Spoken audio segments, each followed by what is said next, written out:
the tools I use in my kitchen to make this wonderful loaf of bread on a consistent basis.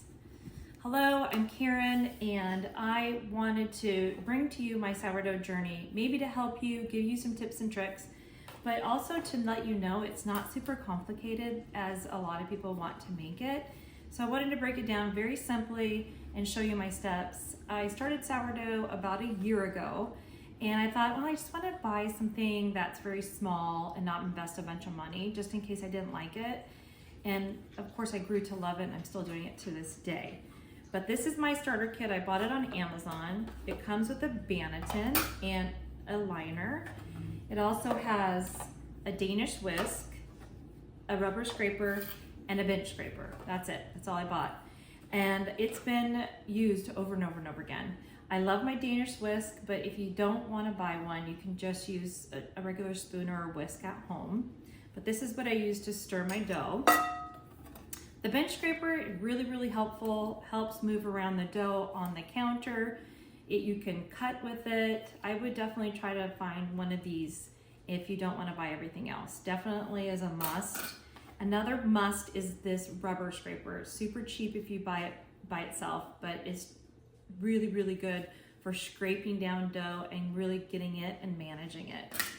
And then of course the banneton you can have, it has this nice little, it can make a little design on there. If you have a bowl at home, use your bowl if you don't want to buy this. It's gonna work just fine. If you use a bowl, you can, or the banneton, you can just get a regular tea towel, and then you're gonna put your flour on here, and then you're gonna put this in their fridge and cover it. So you can manage with a regular bowl, or you can buy a banneton. It's your choice. The other bannetons to use is this size or shape. So round or this one. Those are the two choices online. Pretty easy peasy. So after you have all your little essentials put away here, then the other thing you're gonna really need is just a clear glass bowl like this. You wanna be able to see through it, especially in the beginning. You wanna see the bubbles forming, you wanna see the rise, and then you wanna have a lid, because once you have it sitting on the counter, you're gonna wanna cover it. You also want to have a scale. A kitchen scale is a must. They're very inexpensive. If you don't have one already, they're about 10 bucks on Amazon, or Target. So run out and grab one, please. You're going to use it in grams, and it's going to be very precise. And in the beginning, that's very important. Even still now, I still use my scale. So get a scale. Kitchen scale is a must. The other things is really important to have is a high quality protein flour, but don't stress yourself out about it. Don't think you have to go buy organic, expensive flour. I have tried Safeway bread flour. I've tried the Costco bread flour. Walmart has it, King Arthur. There's bread flour everywhere. So wherever is accessible to you, buy your bread flour. Put it in a container, leave it in the bag, and use it. The main goal is just to get started. Just get some bread flour. I put mine in a jar just because this is what I had at home, so I like using it. The other thing that you're gonna want is a starter, right? So we have to have a starter to make sourdough bread. So you can either make your own starter like I did. It took 2 weeks. I have a full tutorial on my channel. But after it's mature and ready to cook with, then you're going to keep it in the refrigerator.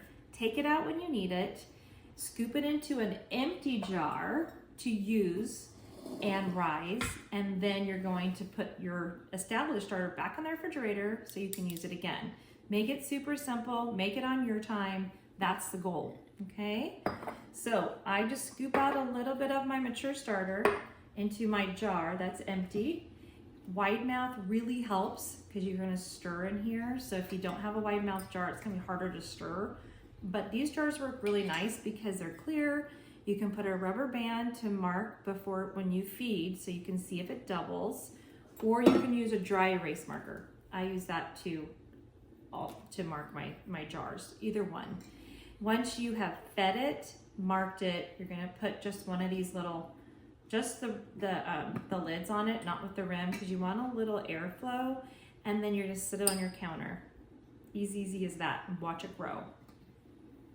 The other thing you're gonna want is water. A lot of people can use your tap water if you want.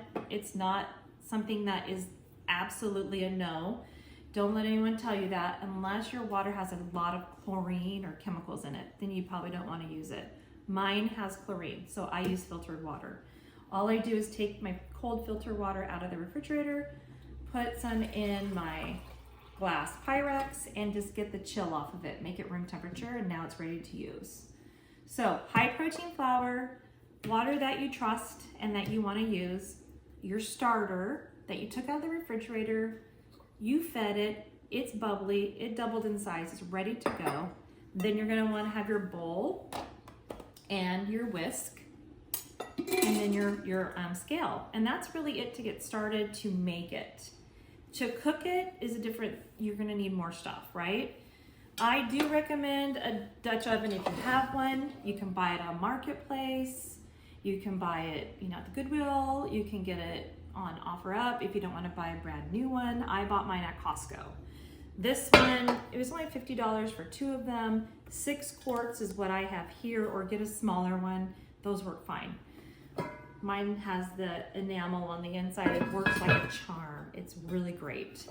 If you don't want to get a Dutch oven, you can also use loaf pans, but have 2 of them, because you're going to want to make sure you have one that acts as a lid so your bread will rise. I have another video about this as well. And then the last thing I think that you're going to need that's kind of essential is parchment paper. A lot of people have it at their house. This I got at Costco.